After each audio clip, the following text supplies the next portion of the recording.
कैसी दास्तां है ये, कैसी ये पहेली है, कोई जाने।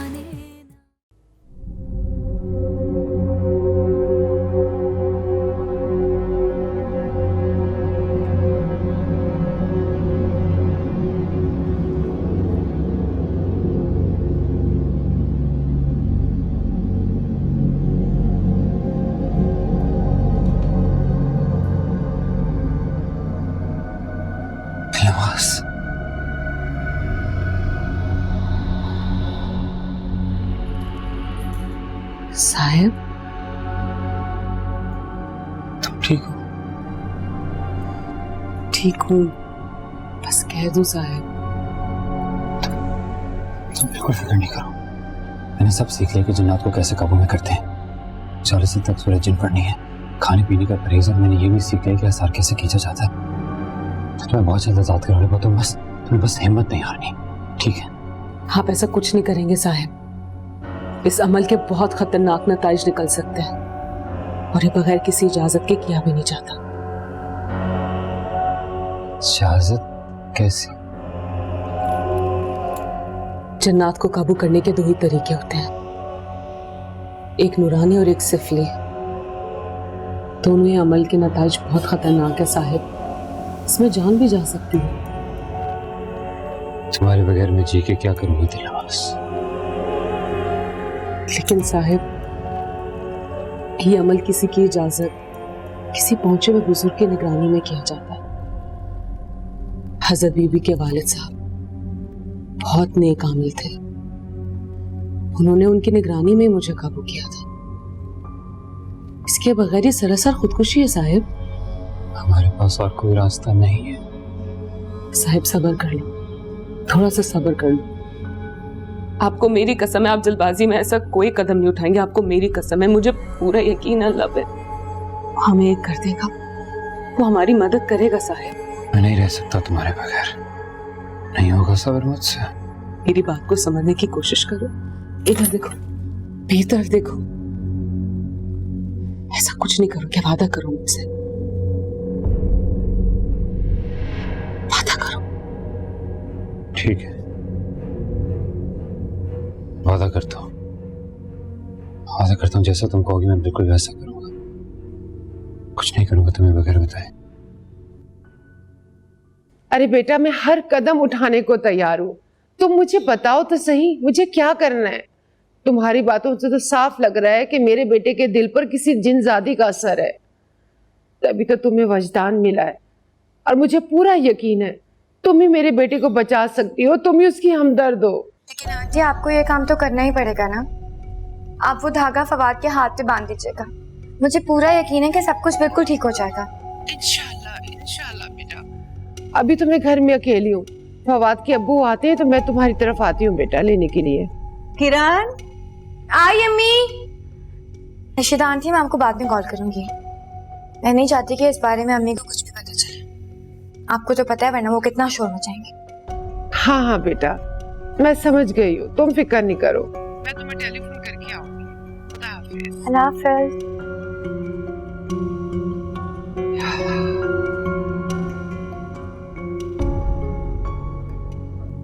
ठीक है, जैसा तुम कहोगी मैं बिल्कुल वैसा करूंगा। दिलबाज, सिर्फ अपनी इंफॉर्मेशन के लिए पूछ रहा हूँ कि सिफली अमल ज्यादा आसान होता है या नूरानी? नूरानी वजीफे के लिए दिल और दिमाग की तराहत बहुत जरूरी है, इसीलिए निस्बतन इसे मुश्किल वजीफा समझा जाता है साहिब। हाँ, सिफली तरीका बहुत आसान है, बहुत आसान। उससे जनाब के काबू में तो आ जाते हैं, लेकिन आमिल के अमल में से असर खत्म हो जाता है और फिर वो अपने सारे काम हम जिन्नात से करवाते हैं। जैसे कि हजरत बीबी, वो अपने सारे काम मेरे जरिए करवाती है। आई बड़ी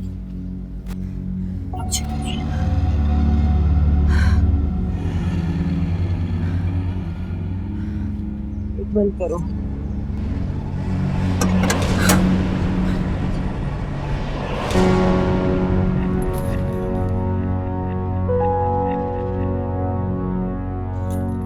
साहिब, साहिब, चले जाओ यहाँ से। खुदा के लिए चले जाओ, वो दोनों आ गए हैं, मेरे लिए बहुत मुश्किल हो जाएगी। उठो। नहीं दिलवास, तुम्हें छोड़कर नहीं जाऊंगा, मैं उनसे नहीं डरता। साहिब मैं कहती हूँ जाओ यहाँ से। नहीं।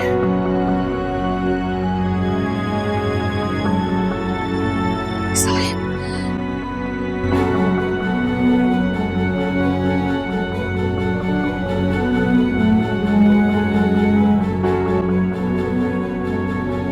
चलें, सीधा मेरे कमरे में चलें ताकि मैं आपका ख्याल सही से रख सकूं। ठीक है, लेकिन पहले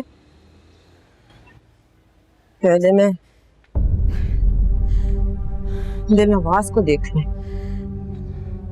क्या जरूरत है बड़ी, अभी आपकी इतनी तबीयत खराब है, उसके सामने नहीं।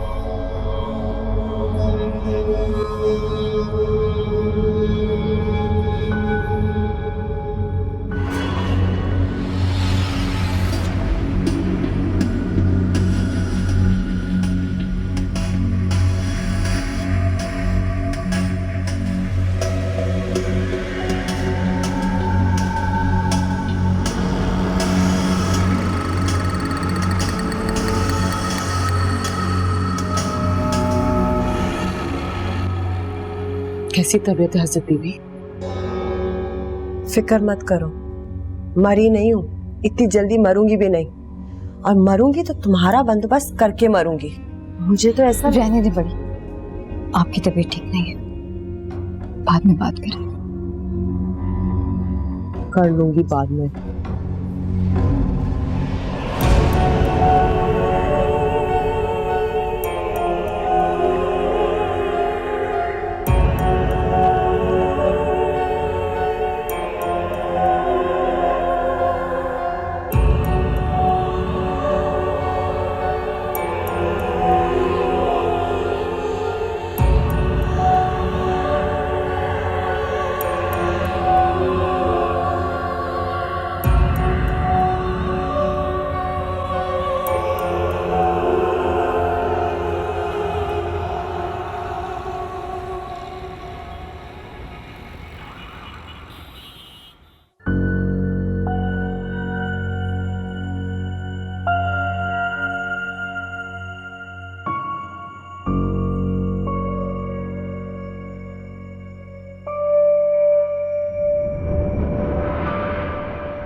वो क्यों इस घर को छोड़कर चली गई थी? कितना सुकून है यहाँ, कितनी अपनायत है।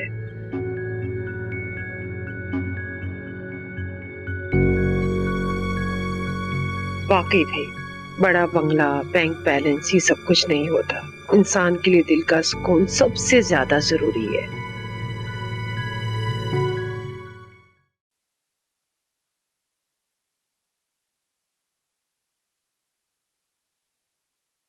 हाँ हाँ, क्यों नहीं, जरूर जरूर, आपका अपना ही घर है। सो बिस्मिल्लाह जी, आप करीब ही हैं? अच्छा, मैं आ रही हूँ गेट खोलने। किरण जल्दी करो, उठो, तैयार हो जाओ। क्या हो गया अम्मी, कौन आ रहा है? नासिर की अम्मी का फोन था। वो माँ बेटा दोनों इधर हमारे महल्ले में किसी से मिलने आए हैं, कह रही थी कि क्यों ना आपसे भी मिलती चलूं। जल्दी करो। अम्मी जान, आपको पता है ना कल मेरा फाइनल एग्जाम है, मुझे बहुत सारा बस बको मत किरण, ये ज्यादा जरूरी है बेटा। मेहमानों के साथ ऐसा नहीं करते, और वैसे भी तुम फेल हो या पास, शादी तो तुम्हें करनी पड़ेगी। जल्दी करो। अम्मी क्या मुसीबत है यार, भी ऐसा पड़े, मुझे देखना है। तो नासिर की अम्मी को इसी वक्त आना था।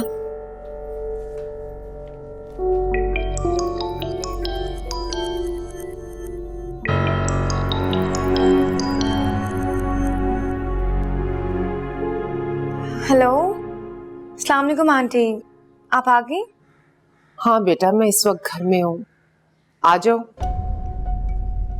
नहीं आंटी, वो दरअसल इस वक्त मेरे घर पर। देखो बेटा, मेरे पास वक्त नहीं है, इनकार ना करना। मैं फवाद के अब्बा को बगैर बताए आ गई हूँ, और शाम होने वाली है, मुझे वापस भी जाना है। मैं लेने आ जाऊँ? नहीं, आप मैं टाइम मैं खुद आ रही हूँ आपके पास, ठीक है? बड़ी मेहरबानी बेटा, बस जल्दी से आ जाओ। Okay aunty.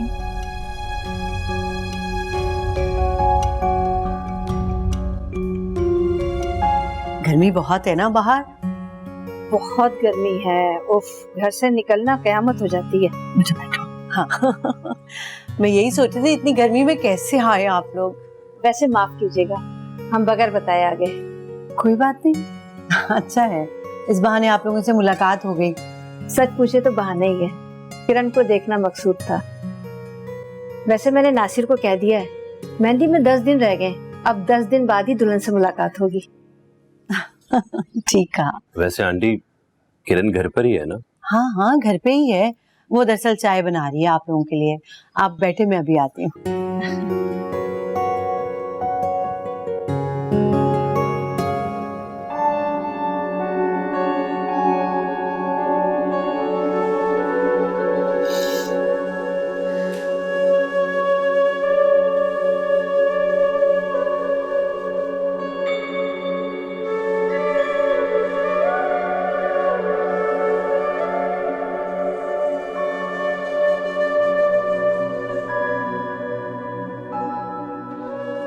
आंटी,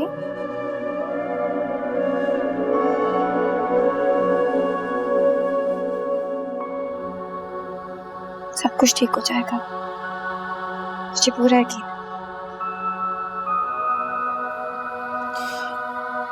मैंने तुम्हारे साथ कितनी ज्यादती की बेटा, और तुम फवाद के लिए इतना सब कुछ कर रही हो। ऐसे नहीं कहते हैं। मुझे माफ कर दो बेटा, और दिल से माफ करना बेटा, वरना मेरा अल्लाह भी मुझे माफ नहीं करेगा।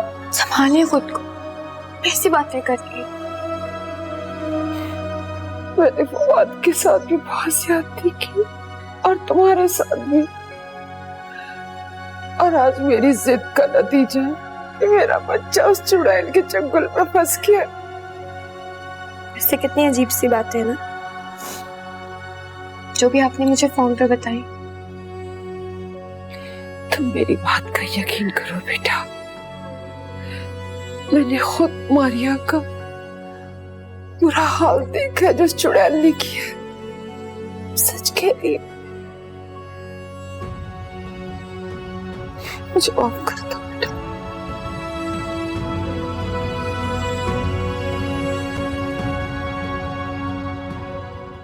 किरण, किरण, किरण जल्दी करो बेटा, अब वो लोग ज्यादा देर नहीं रुकेंगे सिर्फ तुमसे मिलने।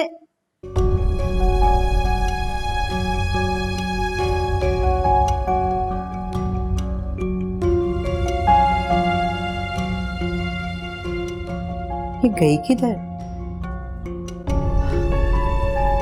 फवाद जब से इस घर से गया है बिल्कुल बदल गया बेटा। वो फवाद फवाद ही नहीं रहा, बिल्कुल पागल सा हो गया है। खालिद और मैं तो कुछ समझ ही नहीं पाए, कभी घर से मिठाई गायब हो जाती और कभी दरवाजे सील हो जाते, हमें तो कुछ पता ही ना चलता। और फिर एक दिन मुझे फवाद ने खुद बताया कि बराबर वाले घर में उस चुड़ैल की शादी हुई थी, आलम आरा और जहां आरा के घर में। आलम आरा और जहां आरा? सुना है उनके पास कोई जिन है, लोग उनसे तावीज लेने के लिए आते हैं क्योंकि वो जिनों से काम करवाती हैं। तो आप मिली हैं इनसे? हाँ बेटा, मैं फवाद के लिए तावीज लेने जाती थी।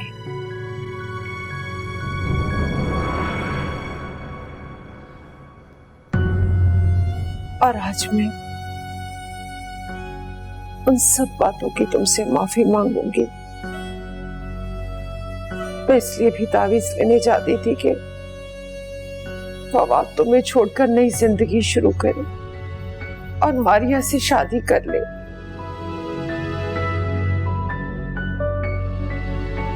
मुझे माफ कर दो किरण, इसीलिए ये सब कुछ मेरे सामने आ रहा है। तुम जैसी बेवकूफ लड़कियों को बात समझ में उस वक्त आती है जब पानी सर से ऊंचा हो चुका होता है। लेकिन मुझे वाकई आपकी कोई भी बात समझ नहीं आ रही, प्लीज मेरी मुश्किल आसान करें। मेरे हाथ में कुछ नहीं, सब तेरे हाथ में है। तू ही ना समझी तो फिर कौन समझेगा? उससे कोई नहीं बचा सकेगा। किसको बचाने की बात कर रहे हैं आप? कुछ समझ नहीं आ रहा। वो उसके कांधों पे सवार अपने दोनों हाथ उसकी आंखों पे रखे हुए है। ना वो कुछ देख सकता है, ना कोई उसे देख सकता है।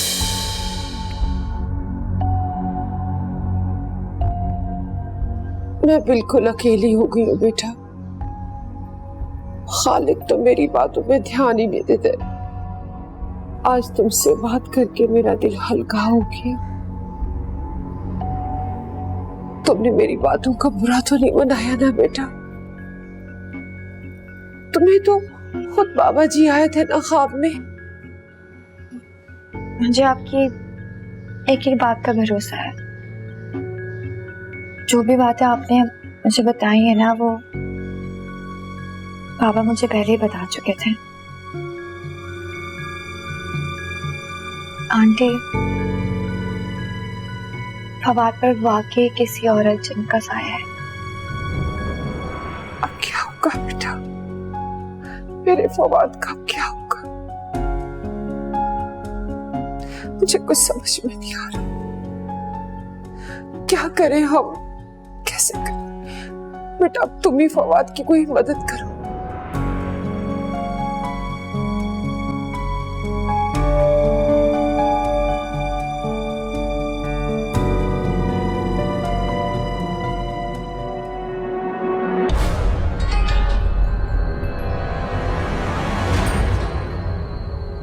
जन्नात को काबू में करने का नूरानी तरीका। नस्ल जन्नात को खुशबू बहुत पसंद है, लिहाजा गुस्ल करने के बाद अपने जिस्म को इधर से तर्क कर लें। फिर एक निस्बतन सुनसान जगह का इंतखाब करके अमल को वहाँ शुरू करना होगा। सुनसान जगह इसलिए ज़रूरी है क्योंकि दौरान अमल जन्नात तरह तरह की भयानक शक्लें बनाते हैं, जिसको देख कर आप अपना अमल तोड़ सकते हैं, क्योंकि आप उनसे खौफज़दा हो सकते हैं। लेकिन उनसे खौफज़दा नहीं होना, क्योंकि वो सिर्फ और सिर्फ रुकावटें पैदा कर रहे होते हैं। कोई भी बैरूनी मुदाखलत नहीं होनी चाहिए, क्योंकि आपका ज़हन मुहतात नहीं रह पाता। आप घबरा कर हसार छोड़ सकते हैं। हसार छोड़ने की सूरत में जन्नात आपको जान से मार सकते हैं, या वो कुछ ऐसा कर सकते हैं जिससे आपके जहन पर असर होगा, आप पागल हो सकते हैं। बाकायदा अमल करने का तरीका। अमल शुरू करने से पहले 2 रकात नमाज फ़र्ज़ अदा करो। हर रकात में सूरह फातिहा और सूरह नसर 10 बार पढ़ें। फिर नमक पर 4 कुल और आयतुल कुर्सी एक बार पढ़कर अपने गिर्द हसार बना लें।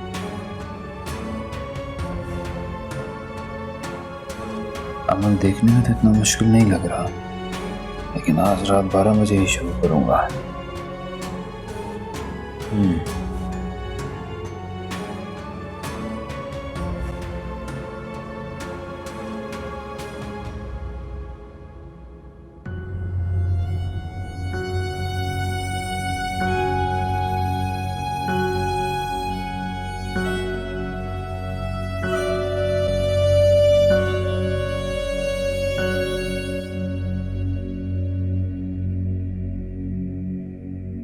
कहाँ गई थी तुम बताए बगैर? अम्मी मैं वो, तुम्हें पता है आज मैं नासिर और उसकी माँ के सामने किस कदर शर्मिंदा हुई हूँ? क्या सोचते होंगे वो लोग? हाँ, कि कैसी माँ है जिसको यही नहीं पता कि उसकी बेटी कहाँ गई? मैं जाकर मिल लेती हूँ ना अभी उनसे। बैठ जाओ यहाँ पे, कोई नहीं है नीचे, वो लोग जा चुके हैं। वो तो यहाँ करीब में किसी से मिलने के लिए आई थी, तो थोड़ा सा टाइम निकाल के तुमसे मिलने के लिए आ गई। इंतजार कर करके चले गए वो लोग। सबसे पहले ये बताओ कि तुम गई कहाँ थी बिना बताए? अम्मी मैं बस थोड़ी देर के लिए पड़ोस में तो गई थी। पड़ोस तक? कौन से पड़ोस तक? आप बैठे, मैं आपको बताती हूँ। मुझे कुछ नहीं सुनना, मुझे ये बताओ कि ऐसी क्या मुसीबत हो गई थी पड़ोस में, वो भी उस टाइम जबकि घर में मेहमान मौजूद हैं और माँ को बताए बगैर? मैं आपको बता रही हूँ ना, मेरी बात सुन। नहीं सुनना मुझे, मैंने कहा ना। अम्मी जब तक आप सुनेंगी नहीं तो मैं आपको कैसे बताऊंगी, आपको कैसे समझ आएगी?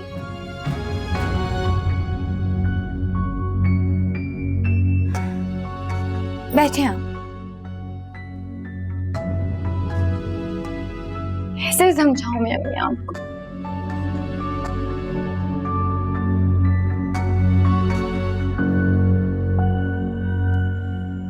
आपको याद है अम्मी, कुछ दिनों पहले मैं शाम में बहुत जल्दी सो गई थी और जब मैं उठी थी तो बहुत डरी हुई थी। मैंने आपको बताया भी था कि मैंने ख्वाब देखा है। मैंने आपको ख्वाब भी बताया था, है ना? आपको याद है? अभी मैंने ख्वाब में वही बाबा देखे थे जो मुझे मजार पे मिले थे।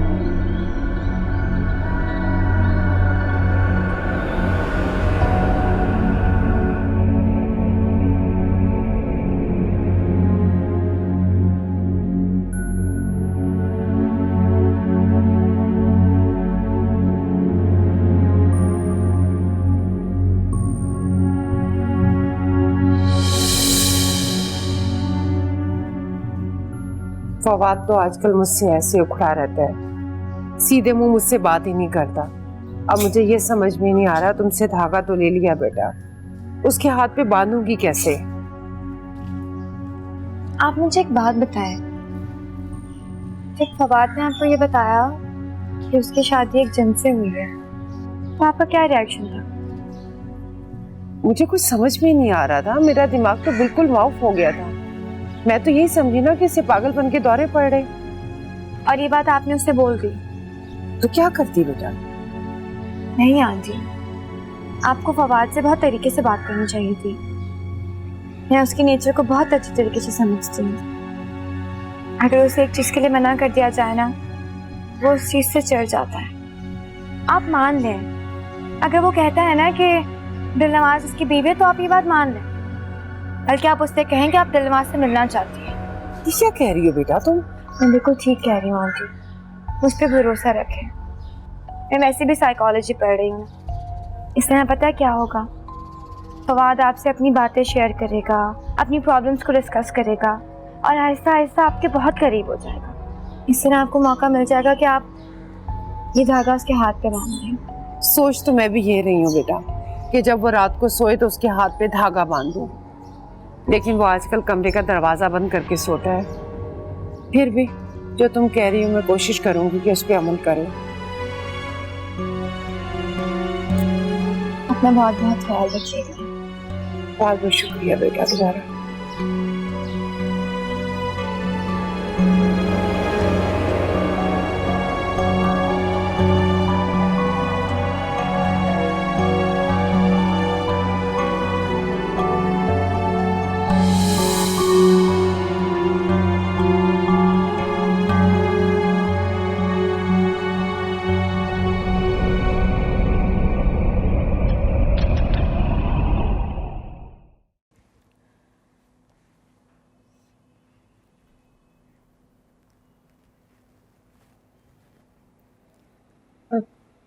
हेलो।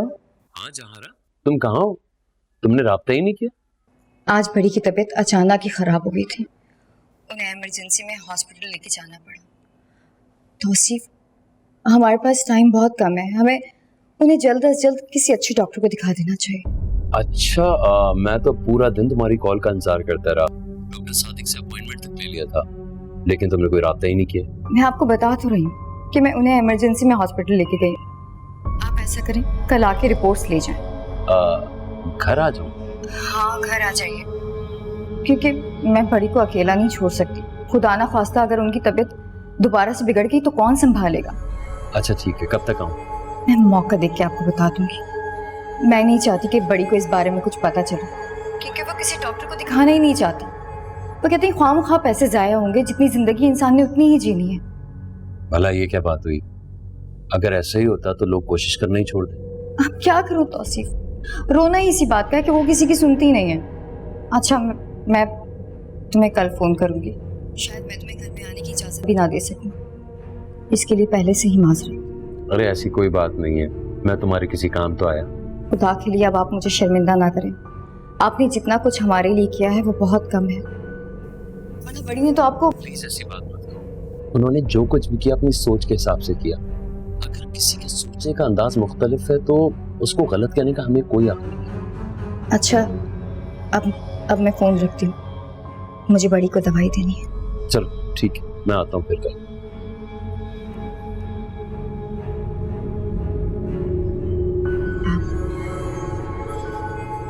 आप बड़ी को नहीं जानते तो उससे।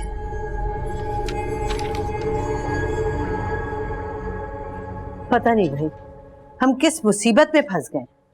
किरण, आज दरअसल नासिर और उसकी अम्मी ना कार्ड बांट रहे थे। ये देखो कार्ड देने आई थी वो। पसंद आए तुम्हें? अम्मी, आप क्यों हमेशा इस बात को इस बात से जोड़ देती हैं? मैं कौन सा भाग रही हूँ शादी से? सिर्फ इसलिए कि तुम मुसलसल भाग भाग के उनके मसाइल हल करती रहती हो, अपनी जिंदगी की तरफ तो ध्यान ही नहीं देती। मैं नासिर और उसकी माँ के सामने आज कितनी शर्मिंदा हुई हूँ, मैं तुम्हें क्या बताऊं किरण। अम्मी, मेरा कल लास्ट एग्जाम है। कल के बाद मैं सिर्फ और सिर्फ आपके साथ रहूंगी, प्रॉमिस। ठीक है, फिर एक और प्रॉमिस करो कि आज के बाद तुम फवाद और उसकी माँ से कोई भी राब्ता नहीं रखोगे। फवाद से तो मेरा अब कोई राब्ता ही नहीं है अम्मी। और जहां तक रही रशीदा आंटी की बात, तो इंसानियत के नाते मैं उनकी मदद कर दूंगी। लेकिन अम्मी। लेकिन क्या? अम्मी, वो बाबा वाली सारी बातें सच हो रही हैं। बात पे वाकई किसी दिन का साया हो गया है। किरण, मेरी तो समझ में नहीं आ रहा है ये सब क्या हो रहा है। सब सोच सोच के ना तो खौफ महसूस हो रहा है। ये सब रशीदा का किया हुआ है। देख लो फवाद के सामने आ रहे हैं। मैंने भी पहले ये बातें सिर्फ सुनी ही थी अम्मी। क्या वाकई जिन इंसान पे आशिक हो जाते हैं? हाँ किरण, जब मेरी शादी नहीं हुई थी ना तो हमारी एक पड़ोसन थी जुबैदा, उसके ऊपर जिन आते थे। तुम्हें पता है उसकी जो चोटी थी ना बालों की, वो खुद ब खुद खुल जाती थी और वो मर्दाना आवाज में बात करती थी। 4 साल तक वो जिन के कब्जे में रही। और फिर वो ठीक कैसे हुई? अल्लाह बख्शे, तुम्हारी नानी ने ना किसी बाबा से कोई तावीज वगैरह ला के दिया, वो उसके घर वालों ने उसके बाजू पे बांधा, तब कहीं जाके जान छूटी उस जिन से। अम्मी, क्या ये बात सच है कि तावीज करने वालों के पास जिन होते हैं? हाँ, सुना तो है कि वो अमल शमल करके जिनों को अपने कब्जे में कर लेते हैं, फिर सारे अपने काम उन्हीं से करवाते हैं। हाय काश मेरे पास भी कोई जिन होता ना, तो किरण तुम्हारी शादी के सारे काम उससे करवाती कसम से।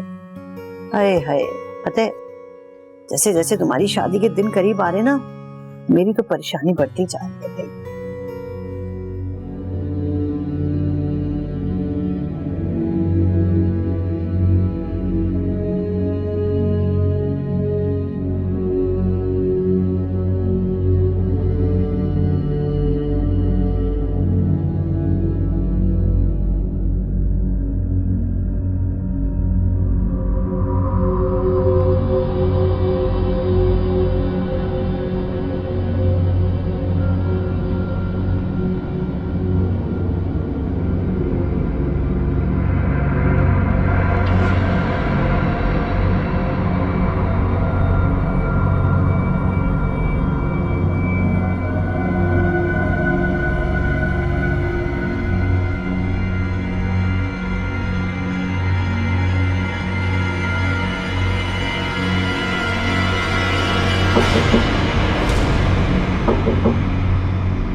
जी अम्मा। जाग रही हो बेटा तुम?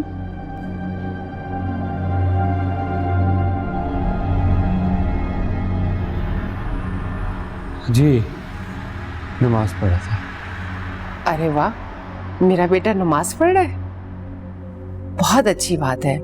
नमाज पढ़ने से दिल को सुकून मिलता है और परेशानियां भी खत्म होती है। मैंने खाना लगाया था, सोचा तुम्हें बुला लाऊं, तुमने आवाज ही नहीं सुनी मेरी।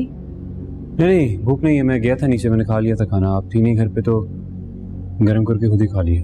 अच्छा चलो ठीक है, तुम आराम करो बेटा। जी।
नीली बड़ी दवाई खा।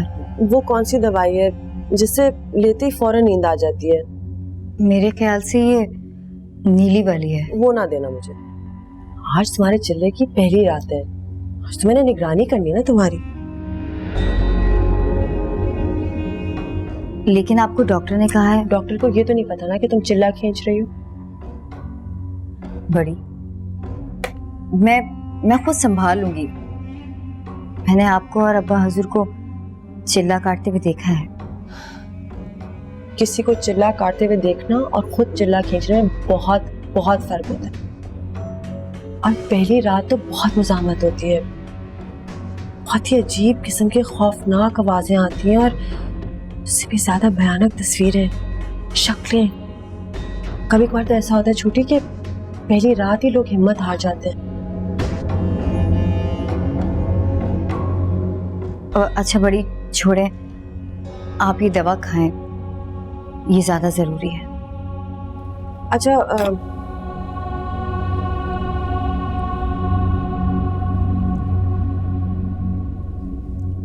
वो अलमारी से जरा लाल किताब लाना, वो जो पतली वाली है ना।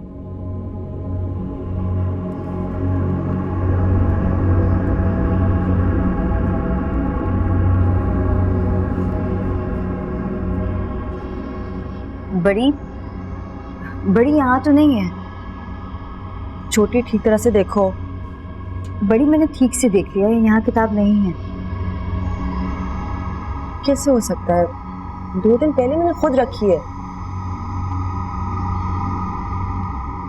अच्छा कोई बात नहीं, आ जाओ, ये दुआएं पढ़नी है तुमने पहले। और वैसे भी मुझे वो सब कुछ ज़बानी याद है, मैं बताती हूँ ना क्या करना है तुमने। बड़ी दिलनवाज के सामने। हाँ ये तो बिल्कुल बेज़रर है। जंजीर की वजह से ये ना इसके कबीले वाले कोई मुज़ाहमत ही नहीं कर सकता। वैसे भी ये तो सबसे बेहतरीन वक्त है अमल करने का, आसानी से हो जाएगा और 40 दिन के बाद ये तुम्हारी गुलाम हो जाएगी। हज़रत बीबी ठीक कह रही है, हमारी तरफ से कोई मज़म्मत नहीं करेगा, क्योंकि मैं तो आपकी गुलाम हूं ना। और जब आलिम अपनी मर्जी से अपने मौकिल को किसी को सौंपता है तो उसके नए मालिक के लिए चिल्ला काटना आसान हो जाता है।